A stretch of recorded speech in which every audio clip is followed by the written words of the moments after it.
នៅប្រធានបទមួយគឺតកតងជាមួយនឹងតើបញ្ហាផ្លូវចិត្តដែលយើងជួបប្រទះរាល់ថ្ងៃហ្នឹងអាហ្នឹងវាជាកត្តាកំណត់ថាយើងជាមនុស្សដែលអន់ខ្សោយឬក៏កំណត់នៅលើអត្តសញ្ញាណរបស់អ្នកដែលមានបញ្ហាហ្នឹង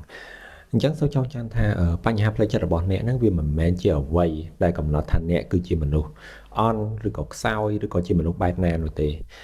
អ្នកមិនមែនជាមនុស្សអាក្រក់ដោយសារតែអ្វីដែលអ្នកបាននិយាយឬក៏បានធ្វើកំឡុងពេលដែលអ្នកមានវិបត្តិផ្លូវចិត្តធ្ងន់ធ្ងរនោះឡើយមានពេលខ្លះនោះអាបញ្ហាផ្លូវចិត្តហ្នឹងវាធ្វើឲ្យអ្នកបង្ហាញចេញមកខុសពីចរិតពិតរបស់អ្នកខុសពីតម្លៃពិតរបស់អ្នកដូច្នេះហើយនោះភាពឆេវឆាវនោះបានគ្រប់គ្រងនៅការយល់ដឹងរបស់អ្នកឬការជឿចាប់ពីមុនដោយសារការជឿចាប់ពីមុនឬក៏អារបួសផ្លូវចិត្តពីអតីតកាលនោះបានបង្ខំឲ្យអ្នកធ្វើសកម្មភាពអ្វីមួយដែលអ្នកមិនចង់បានធ្វើ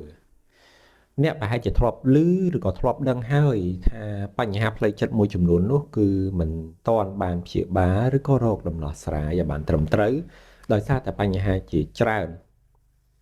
ក្នុងនោះគឺមានការរើសអើងឬភាសាបច្ចេកទេសគេហៅថា stigma